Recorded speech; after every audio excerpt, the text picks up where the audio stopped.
The water hits her face like a slap, cold and merciless, soaking through her hair and dripping down her balayage waves in twisted rivulets. Chase Callahan stands 5 feet away, garden hose in hand, grinning like he just won the lottery. "What's wrong, new girl? Cat got your tongue." Kira Wilder doesn't flinch, doesn't wipe her face, doesn't even blink. She just stands there in the middle of the courtyard, water pooling at her sneakers while 30 students pull out their phones and start recording. The autumn sun glints off something metallic on her wrist, a small silver bracelet locked tight with a miniature clasp, but nobody notices. They're too busy laughing. Chase tosses the hose aside and steps closer, his varsity jacket catching the light. He's flanked by Brixton, his lanky sidekick with a phone raised high, and Mia, the cheerleader, whose smile could cut glass. The trio moves like wolves circling prey. And Kira knows this dance. She's seen it before, lived it before, barely escaped it before. But this time, she tells herself, this time will be different. This time, she'll keep her head down. This time, she'll stay invisible. This time the bracelet stays on. Chase leans in close enough that she can smell the energy drink on his breath. "You think showing up here with that fancy hair makes you special? You think you're better than us?" Kira's voice comes out soft, almost a whisper. "I don't want any trouble." Too late for that. Chase flicks water off his fingers onto her face. "Trouble found you."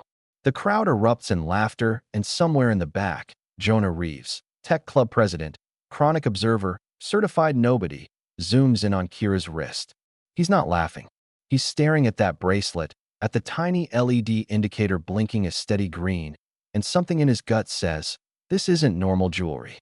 This isn't normal anything. Kira takes one step back, then another. Her breathing slows. For seconds in, 6 seconds out, and her left foot shifts at a 45 degrees angle, weight balanced on the balls of her feet. It's subtle. Most people miss it. But Jonah doesn't. He screenshots the stance, opens a new browser tab, types motion control bracelet into the search bar, and gets absolutely nothing. Chase follows her retreat, emboldened. "Where are you going?" "We're just getting started." Kira stops. Her wet hair clings to her neck. Water dripping onto the pavement in a rhythm that matches her heartbeat. When she finally speaks, her voice is calm. Too calm, like the surface of a lake before something breaks through from underneath. "You just activated something you can't undo." The courtyard goes quiet. Chase's grin falters for half a second before he forces it back into place. "Is that a threat?" He laughs, but it sounds hollow. "Did the drowned rat just threaten me?" Kira doesn't answer. She turns and walks away, shoes squelching with every step, leaving a trail of water behind her. The crowd parts for her, not out of respect, but out of confusion. Nobody knows what just happened. Nobody except Jonah, who's now frantically typing biometric limiter device student into 7 different search engines and coming up empty every time. 3 years ago, Kira Wilder was a different person. She was 14, living in a suburb 2 states away when a woman in a navy blazer knocked on her door and handed her mother a glossy brochure. The title read, Gifted Reflex Initiative, Unlocking Human Potential Through Athletic Excellence. Scholarships were mentioned. College recruitment was promised. Olympic training was implied. Kira's mom, Ava, had been working double shifts at the hospital for 5 years straight. The idea of a program that could pay for Kira's education felt like a miracle. So, she signed the consent form. Kira signed right next to her mother's signature with a purple gel pen and zero understanding of what she was agreeing to. The first 3 months were everything they promised. Kira learned to read body language in microseconds, to predict movement before it happened, to react without thinking. Her sprint times dropped, her reflexes sharpened. She felt invincible. But then the observers started showing up. Men in dark suits standing outside the training room's glass walls, watching through tinted windows, taking notes on tablets. When Kira asked her coach about them, she was told they were just donors, just people interested in the program's success. But Kira worried anyway. She started noticing the cameras positioned at strange angles, the sensors embedded in the training equipment, the way her biometric data, heart rate, reaction time, movement patterns, was logged every single session. One afternoon, a man in a gray vest cornered her after practice, handed her a business card with no name, just a phone number, and said something that made her blood freeze. "You're not a student anymore, Kira. You're a prototype." That night, She told her mother everything. Ava pulled out the consent form and read it, really read it, and found clause after clause buried in legal jargon that basically said Kira's biometric data belonged to the program forever for any purpose they deemed necessary, including private military contractors. They were training kids to be weapons and selling the data to the highest bidder. Ava tried to pull Kira out. The program threatened legal action. She hired a lawyer. They produced a contract signed by a 14-year-old and claimed it was binding. She went to the police. They said no crime had been committed. So Ava did the only thing she could. She packed up their apartment in the middle of the night, drove 12 hours to a new state, enrolled Kira in Crescent High, and gave her daughter a single rule: never use your reflexes again. Ever. The bracelet came 2 weeks later, delivered in an unmarked package with instructions printed on plain paper. Motion limiter device. Clinical-grade neural suppressor designed to regulate involuntary reflex responses. Wear at all times. Do not remove without medical supervision. Ava locked it onto Kira's wrist herself, hands shaking. The LED blinked green. Kira felt the faint buzz of the device sinking with her nervous system, dulling the edge of her awareness. It felt like walking through water. It felt like losing a part of herself. But it was necessary because if the Reflex Initiative ever found her again, if they ever had proof she was still using her training, they'd come for her. And this time, they wouldn't let her go. Now, Kira sits in the back corner of Crescent High's cafeteria, head down, picking at a sandwich she has no intention of eating.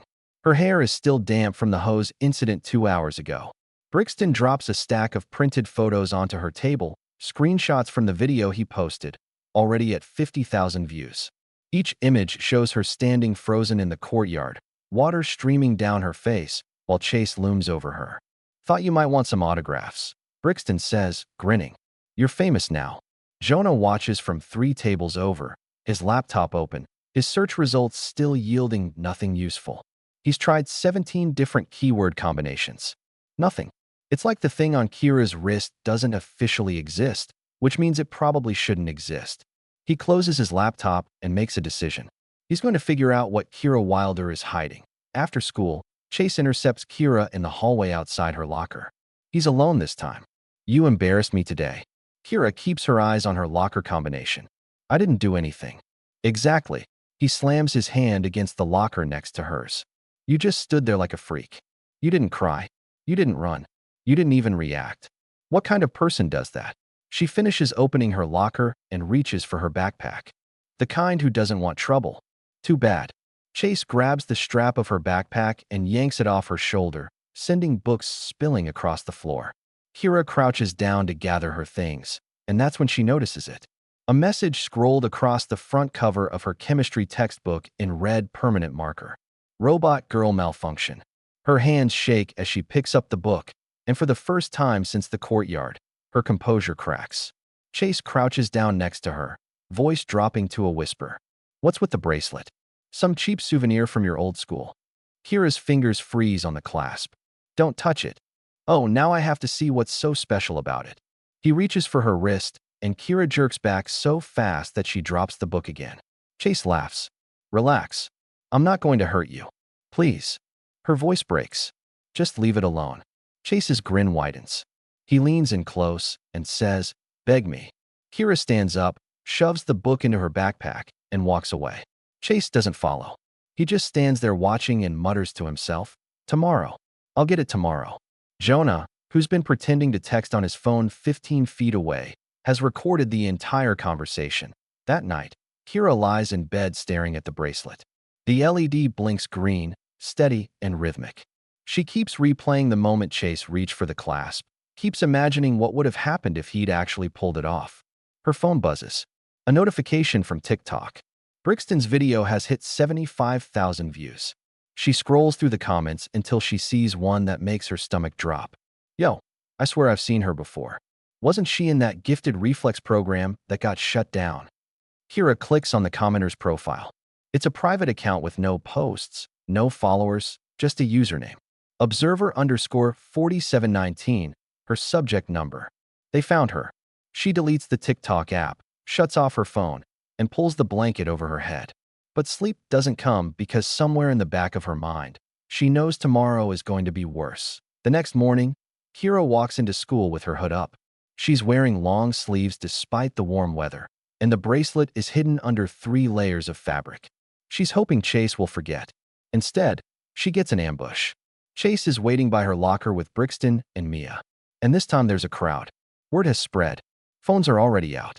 The hallway buzzes with anticipation. Kira stops 10 feet away. She could turn around. She could run. But where would she go? The exits are blocked by students. She takes a breath. 4 seconds in, 6 seconds out, and walks straight toward her locker. Chase steps in front of her, arms crossed.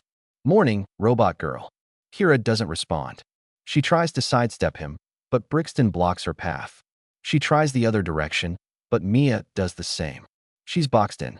"Here's the deal," Chase says. "You apologize for being weird yesterday, and we'll let you get to class." Simple. Kira looks him in the eye. "I didn't do anything wrong." Wrong answer. Chase reaches for her wrist, fingers closing around the fabric of her sleeve. "Guess I'll just have to take that bracelet as collateral until you learn some manners." Kira's pulse spikes. The bracelet's LED flickers from green to yellow. "Don't, or what?" Chase yanks her sleeve up, exposing the bracelet. The crowd gasps. The LED is now blinking rapidly, yellow turning to orange. And there are tiny vents along the sides releasing microscopic amounts of vapor. It looks medical. It looks experimental. It looks wrong. Jonah pushes through the crowd, phone raised, recording everything. Chase grabs the clasp. "Let's see what happens when I..." Kira's voice cuts through the noise, sharp and desperate. "If you take it off, I can't control what happens next." Chase pauses. Just a moment. Then Brixton laughs and Mia whispers, "She's bluffing." Chase's thumb presses against the release mechanism. The clasp pops open. The bracelet falls to the floor with a soft clink. The LED blinks red once, twice, then goes dark. And Kira feels it. The absence. The sudden, overwhelming rush of her nervous system kicking into overdrive. Synapses firing at speeds that shouldn't be human. Awareness expanding until she can hear everyone's breathing. See every micro-expression. Predict every movement before it happens. Chase reaches for her shoulder. Kira sidesteps. It's so fast that most people don't even register it. 1 second Chase is reaching for her. The next, he's stumbling forward, off balance, his hand grasping empty air. He catches himself on a locker, spins around, and stares at Kira like she just teleported. What the? She's not looking at him. She's looking at her own hands, shaking, trembling. No, not again. Chase, emboldened by the crowd's confused murmurs, lunges at her again. This time, Kira's body moves before her brain catches up. She pivots, drops her weight, and Chase's momentum carries him past her, slamming shoulder first into the row of lockers. The impact is loud. The crowd goes silent. Chase pushes himself upright, face red, and grabs Kira's backpack strap. "You think you're funny?" He yanks hard. Kira stumbles backward, and her training takes over. She drops into a crouch, sweeps her leg out in a low arc, and Chase's feet leave the ground. He lands flat on his back with a thud that rattles the hallway floor. Everyone screams. Phones record from every angle. Jonah zooms in on Kira's face, and what he sees there isn't triumph. It's horror, pure unfiltered horror. Kira backs away from Chase, hands raised, voice shaking. "I didn't mean to. I couldn't stop." Brixton steps forward. "You just assaulted him." "She attacked me." Chase wheezes. Everyone saw it. Kira's vision blurs. The hallway spins. She can feel it happening again. The video will go viral. The organization will see it. They'll come for her. And this time, there won't be anywhere left to hide. She turns and runs. Kira doesn't stop running until she reaches the far end of the school parking lot, collapsing behind a dumpster. Her chest heaves. Her hands won't stop shaking. The bracelet is still on the hallway floor. And without it, she's a ticking time bomb. Her phone buzzes. She pulls it out with trembling fingers. An email. No subject line. The sender's address is just a string of numbers. She opens it. Subject number 4719 detected. Location, Crescent High School. Reacquisition team dispatched. Estimated arrival, 72 hours. Kira drops the phone. They found her. Of course they found her. And now they're coming. And she has 3 days to figure out what to do. She picks up the phone and scrolls through her contacts. Her mom is at work. Jonah is a stranger. The police didn't help last time. There's no one except She opens her browser, types Crescent High Principal, and finds a name. Elliot Rowan. It's a long shot, but it's the only idea she has. By the time Kira reaches Principal Rowan's office, the video has already made its rounds. She knocks on the frosted glass door marked administration, and a voice calls out, "Come in." Principal Rowan looks up from his computer. "Miss Wilder, I was about to call you down." He gestures to the chair. "Please sit." Kira doesn't move. She stands in the doorway and says the only thing she can think to say. "I need help." Rowan's eyes narrow in concern. He closes his laptop. "All right, talk to me." So she does. She tells him about the Gifted Reflex Initiative, about the consent form signed by a 14-year-old who didn't understand what she was agreeing to, about the men in suits who treated her like a science project. She tells him about the data theft, the private military contractors, the threats when her mother tried to pull her out. She tells him about running, about the bracelet that kept her reflexes locked down. And then she tells him about the email. Subject number 4719 detected. Reacquisition team dispatched. When she finishes, the office is silent. Rowan doesn't interrupt, doesn't dismiss her. He just listens. And when she's done, he reaches for his desk drawer, pulls out a small key, and unlocks a filing cabinet. "I need you to see something," he says, pulling out a manila folder. The tab reads, Wilder, K. Subject 4719. Classified. Kira's blood turns to ice. "How do you have that?" Rowan sets the folder on his desk and opens it. Inside are documents she's never seen before. Medical reports, biometric data logs, training footage timestamped from 3 years ago. "I received this 2 weeks ago," Rowan says quietly. "They sent it to every principal within a 500-mile radius asking us to report any students exhibiting unusual reflexes. They didn't use your name, but they included your biometric profile." He taps a page with scanned brainwave patterns. "I recognize the data structure from a case I worked on years ago when I was a school counselor in your old district. A student named Marcus Chun, brilliant kid, recruited into a similar program. 6 months later, his parents got a call saying he'd been transferred to an advanced training facility overseas. They never saw him again." Kira stares at the folder. "Why didn't you report me?" "Because I know what they do." Rowan closes the folder and locks eyes with her. "I've seen students disappear into programs like this. I fought against it once before. Lost. But I swore that if I ever had the chance to stop it again, I would." Kira's knees give out. She sinks into the chair. "They're coming for me. I have 3 days." Rowan picks up his phone. "Then we have 3 days to make sure you're ready. The plan is simple. Brutal, but simple. Kira is going to stop running. She's going to force the Reflex Initiative to come after her in broad daylight in front of witnesses with every possible legal safeguard in place. They thrive on secrecy," Rowan explains as he dials a number. "The moment we expose them publicly, they lose their power. But we need evidence." "I have the email," Kira says. "That's a start. But we need more." Rowan puts the phone on speaker. It rings twice before a woman's voice answers. "FBI Cybercrime Division. Agent Martinez speaking." Kira's eyes widen. And suddenly, for the first time since the bracelet came off, she feels hope. Over the next 48 hours, Crescent High becomes a battlefield disguised as a school. Chase Callahan files a formal complaint claiming Kira assaulted him without provocation. His father threatens a lawsuit. The school board schedules an emergency hearing. And through it all, Kira waits. Jonah finds her on the second day, sliding into the seat next to her in the library with his laptop open and a USB drive in his hand. "I need to show you something." He plugs in the USB drive and pulls up a video file. It's CCTV footage from the hallway. "Watch," Jonah says, zooming in. "Right here."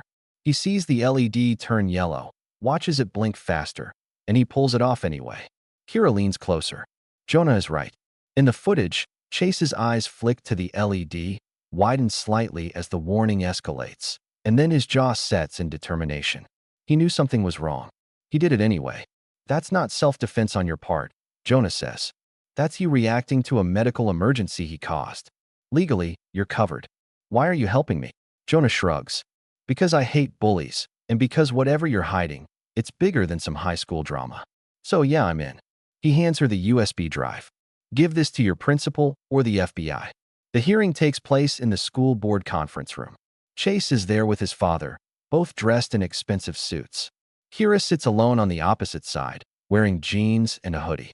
Principal Rowan sits at the head of the table. Next to him is Agent Martinez, who introduces herself as FBI Cybercrime Division. Chase's father clears his throat.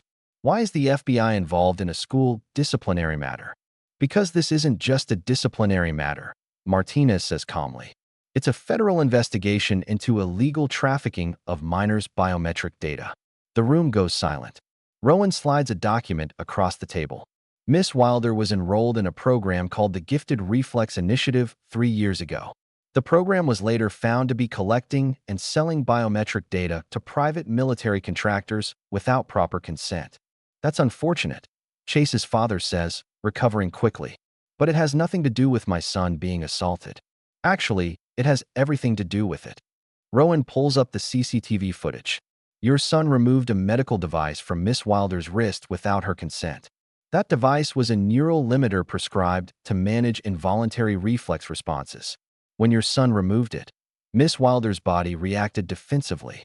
She had no control over her actions. The footage plays. The board members watch as Chase grabs Kira's wrist, sees the LED warning escalate, and pulls the bracelet off anyway. They watch as Kira sidesteps, as Chase lunges, as she reacts with precision that's clearly trained. Clearly involuntary. One of the board members leans forward. Mr. Callahan, are you claiming your son had no idea that bracelet was a medical device? The LED was flashing a warning pattern, Martinez says. That's a universal distress signal. Your son saw it and proceeded anyway. That's not ignorance. That's recklessness. The silver-haired woman speaks. Miss Wilder, I'd like to hear from you directly. Can you explain what happened from your perspective? Kira's throat tightens. She takes a breath. 4 seconds in, 6 seconds out, and begins. 3 years ago, I was recruited into a program called Gifted Reflex. They told my mom it was for athletic scholarships. They told me I was special. Her voice is steady, but her hands tremble. But they weren't training me for college. They were training me to react without thinking, to become a weapon they could sell data from. She pauses. When I found out they were selling our biometric information to private military contractors, I tried to leave. They said I'd signed a consent form. I was 14 years old. I didn't know what I was signing. The board members lean in. So my mom and I ran. We moved here. I got the limiter bracelet to suppress my reflexes because if anyone ever saw what I could do, the organization would find me. Kira's voice cracks. I let Chase bully me because I thought if I stayed invisible, I'd be safe. I let him break my phone. I let him vandalize my locker. I let him humiliate me. She looks directly at Chase. But Chase didn't just bully me. He saw the warning on the bracelet, and he took it off anyway. Her hands clench into fists. When that limiter came off, I lost control. My body moved without my permission. And I was terrified. Not of Chase. Of myself. Of what they made me into. She turns to the board. The truth is out now. They can't silence me anymore. But I don't want to hurt anyone. I just want to be a normal student. Her voice strengthens. But I won't apologize for defending myself when someone triggered a medical emergency. And I won't let them come for me again without a fight. The hearing ends with Chase receiving a 6-week suspension, mandatory enrollment in a conflict resolution program, and a formal letter of apology. His father argues, but when Martinez mentions the possibility of filing assault charges, he backs down fast. Kira walks out feeling lighter than she has in years. Rowan catches up to her in the hallway. Miss Wilder, one more thing. He's holding a small cardboard box. A replacement bracelet. Agent Martinez had it couriered from a medical supply specialist. Newer model, stronger limiter, and it has a tamper alert that will notify my office if anyone tries to remove it without your consent. Kira opens the box. The new bracelet looks almost identical except the LED is blue and the clasp has a biometric lock. She slides it onto her wrist, presses her thumb to the sensor, and feels the faint buzz. The world dulls slightly. Her awareness narrows. It feels like walking through water again. But this time, she chose it. And that makes all the difference. The next morning, Chase is waiting by her locker. No Brixton, no Mia, just him. I'm supposed to apologize, he says. So apologize. I didn't know about the bracelet. I swear I just thought you were acting tough and I wanted to knock you down. He finally looks up. Because you didn't react. Everyone reacts. But you just stood there and it made me feel invisible. I hated that. Kira studies him. You want to matter? Then stop making other people feel small. That's not power. That's just bullying. Chase nods slowly. I know. I'm sorry. For real. The assembly happens at 2:30 p.m. Chase reads his statement. I was wrong. I thought being tough meant making other people feel small, but that's not strength. That's cowardice. Kira, I'm sorry. You didn't deserve any of that. Someone starts clapping, slowly at first, then spreading until the entire gymnasium erupts. Not for Chase. For Kira. 3 days later, Agent Martinez walks into the cafeteria. She heads straight for Kira. We raided Kinetic Solutions this morning. Servers full of data. Contracts with contractors in 6 countries. It's federal now. You're the key witness. What does that mean? Grand jury. Probably Congress. Your face attached to this case. No more hiding. Kira thinks about the 47 others. I'll do it. Martinez pauses at the door. Kinetic Solutions sent someone here 3 days ago. We intercepted them. If you hadn't come forward, they might have succeeded. After Martinez leaves, Kira's phone buzzes. Unknown number. 46 others are watching you. She types back. Then let's make sure they know it's worth it. That afternoon, she finds a white envelope in her locker. Inside, a black card. Reflex Initiative. Phase 2 recruitment. You proved you can't be contained. We'd like to offer you a choice. She tears it to confetti and drops it in the trash. Not a chance. That night, Principal Rowan's laptop chimes. Case number 4719. Wilder, Kira L. Status, reopened. He scrolls down. Additional subjects identified, 47. Reacquisition authorization, revoked. Federal warrant issued. Kinetic Solutions Group, LLC. Witness protection status, approved. Rowan picks up his phone. Martinez. They're going after the others. Already coordinating, but we need more witnesses. Rowan glances at the photo from the assembly. Kira at the podium, head high. Yeah, she can handle it. The screen fades to black. One final shot. Kira's locker. The next morning, a printout taped to the door. Headline: FBI raids private military contractor over student data trafficking. Below it, handwritten, thank you for not staying quiet. A fellow survivor. Kira reads it, folds it carefully, tucks it into her backpack. She closes her locker, adjusts her bracelet, and walks down the hallway. Not running, not hiding, just walking. Because for the first time in 3 years, she doesn't have to pretend to be invisible. She gets to be herself. And that's enough.